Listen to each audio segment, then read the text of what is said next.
Could you forgive such a betrayal? Should Mark and Sarah have fought for their marriage? Write in the comments. We'd love to hear from you. Mark didn't think an ordinary Saturday morning would change his life. He decided to clean up his garage, a task he had been putting off for years. Sunlight streamed in through the half-closed door, illuminating the piles of dust that were floating in the air. Mark was sorting through boxes filled with old things when he came across one he hadn't seen before. On it was written "Old Things" in a woman's handwriting. The box clearly belonged to his wife, Sarah. He opened it without hesitation and began to look through the contents. Inside were old letters, vacation souvenirs, photographs, and a few notebooks. Most of the things reminded him of their life together. Trips to the sea, Christmas celebrations, and the birth of their children.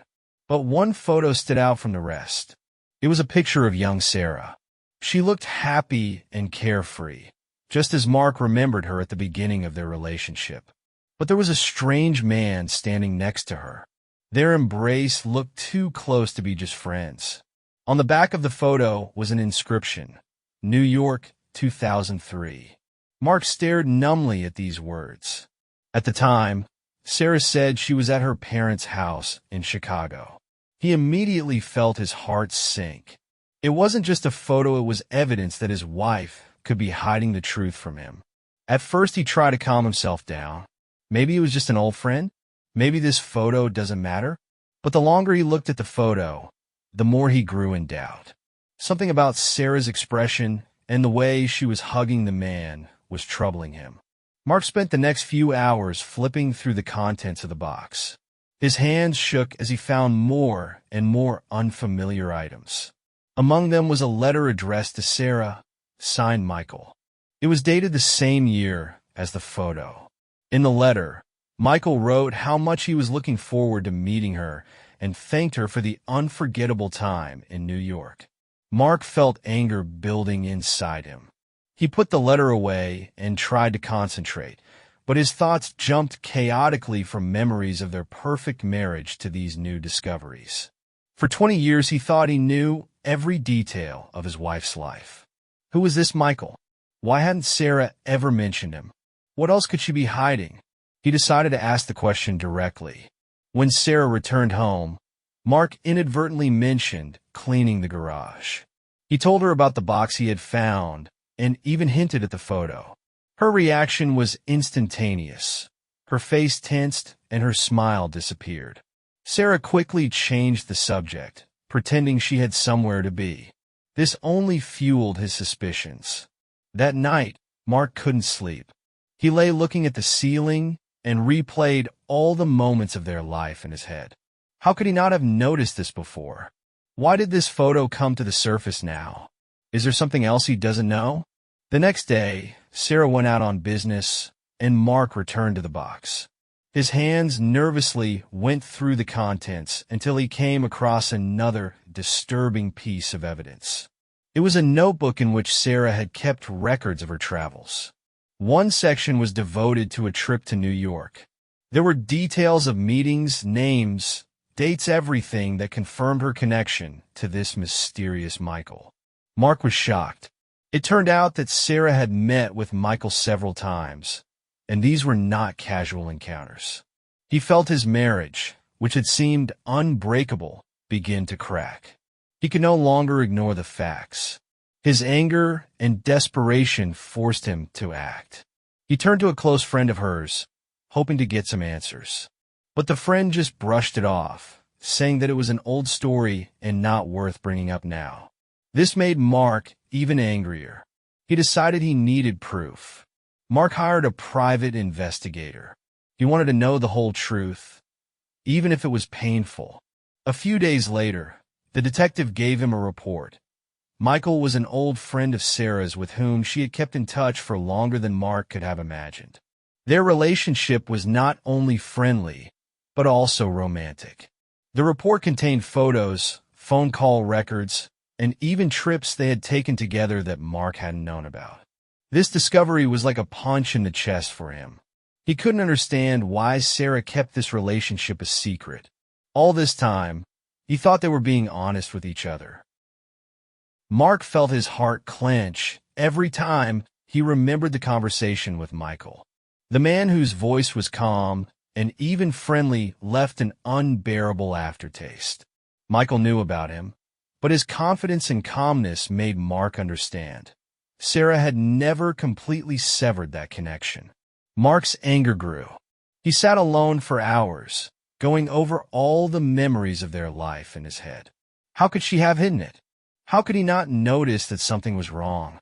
Every moment when Sarah was late for work or acted distant now seemed like proof of her betrayal. That evening when Sarah returned home, Mark met her with a cold stare. His hands trembled as he pulled the photo from his pocket and placed it on the table in front of her. "Explain this," he said, trying to keep his voice in check. But his inner state was on the verge of exploding. Sarah froze. Her face changed. Her smile disappeared, giving way to anxiety. She stared at the photo as if it might disappear if she just didn't react. But Mark didn't let her stay silent. He pulled out the copies of the letters he had found in the box and threw them on the table. "Who is Michael?" he said, and this time his voice sounded like a cry of the soul. "And why am I learning about him after 20 years? Sarah tried to say something, but her words were weak and slurred. She tried to explain that it was a long time ago, that she didn't even think it would ever come to light. But this did not calm Mark down. He needed more than just words. He needed the truth. Eventually, Sarah came clean. Her affair with Michael was real. And although it happened before her marriage to Mark, she never dared to break off contact completely. She thought she could keep it a secret and that it would never affect their lives. But now everything has come out. These words broke Mark. He could not understand how she could hide such a thing and at the same time say that she loved him. Her betrayal was not only physical for him. It was a betrayal of the trust on which their marriage was based. Mark felt broken. Sarah's words, explanations, and excuses could not relieve the pain he felt. Her confession was the final blow. Now everything that had seemed like a solid foundation for their marriage looked like a sand castle, destroyed by the wave of truth. When Sarah tried to calm him down, Mark snapped. His voice began to rise, and his words turned into a stream of accusations. He was out of control. Anger mixed with despair overwhelmed him. In a fit of emotion, he began to shout that her lies had ruined their lives, and even threatened to take the children away and do everything he could to make her regret her deception. Sarah tried to calm him down, but her attempts only added fuel to the fire. Mark started waving his arms around, knocking things off the table, and eventually ran out of the house, slamming the door. She was left alone in silence, trembling with fear and guilt. Her thoughts revolved around one thing. How could things have gone so far? Meanwhile, Mark was wandering around the city. He walked aimlessly, breathing in the cold night air that seemed to burn his lungs. His mind was filled with memories of Sarah, their happy moments, the laughter of their children, their plans for the future. But it all seemed distant and fake now. He walked into the nearest bar, hoping that alcohol would drown out the pain. At the bar, Mark quickly found company. The people around him, not knowing his story, perceived him as just another customer who wanted to forget about his problems. But the tension in him was so noticeable that several patrons tried to start a conversation. One of them, a man in a leather jacket, carelessly joked that women always lie. These words became the spark that ignited Mark. He burst into flames, started shouting and waving his arms. Several people tried to calm him down, but this only added fuel to the fire.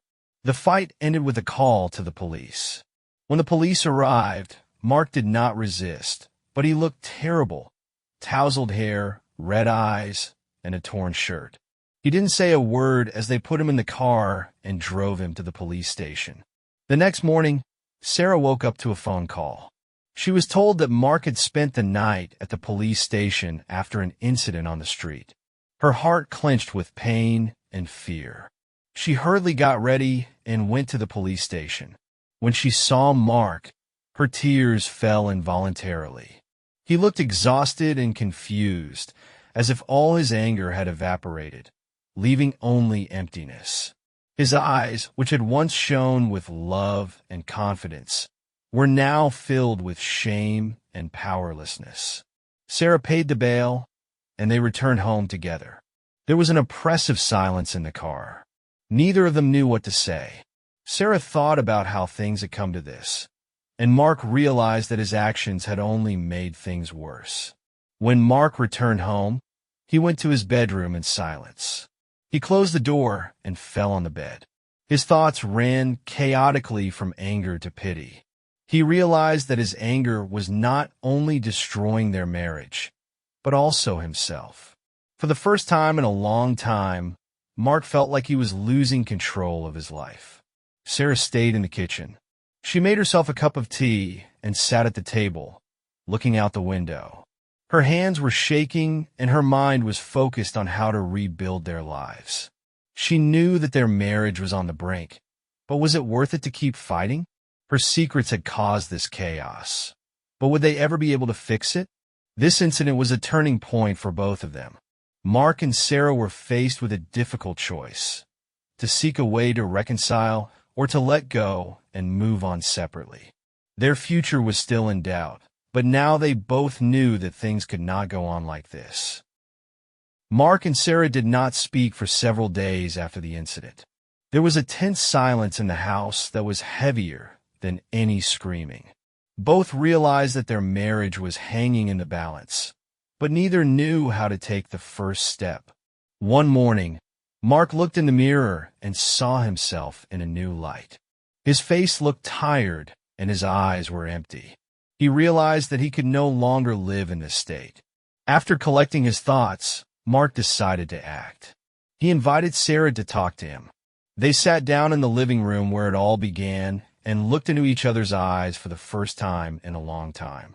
"I don't want to scream anymore," Mark began, his voice trembling. "But I don't know if I can forgive you." Sarah felt her heart clench.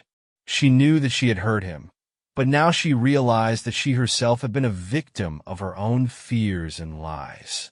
"I understand," she said quietly. "And if you decide to leave, I will accept that. But I want you to know that I regret every lie I told you. I'm sorry I lost your trust." After several hours of talking, they decided to take a break. Mark moved in with a friend to think and collect his thoughts. Sarah stayed in the house, trying to find answers to her inner questions. They used this time to figure out if they should fight for their future. Mark started going to therapy. His therapist helped him see that his anger and pain were not only the result of the betrayal, but also of pent-up emotions over the years. At the same time, Sarah turned to a counselor to understand why she had been holding on to the past for so long. She realized that her fear of losing Mark had made her addicted to lying. A few months later, Mark and Sarah met again. This time their conversation was calm and honest. They both recognized their mistakes and agreed that their marriage could not be the same. But that didn't mean they couldn't start again. Mark decided to give them a chance. They agreed to start small, joint therapy, more time together, and gradually rebuilding trust. It was a long and difficult road, but they were both willing to work at it. A year has passed. Mark and Sarah have not yet returned to the harmony that was in their marriage before, but they are closer than ever. They were learning to build a new relationship based on honesty and understanding. Sarah no longer kept secrets, and Mark learned to express his feelings without resorting to anger. Their children noticed the changes, and it brought a new atmosphere of warmth and peace to the family.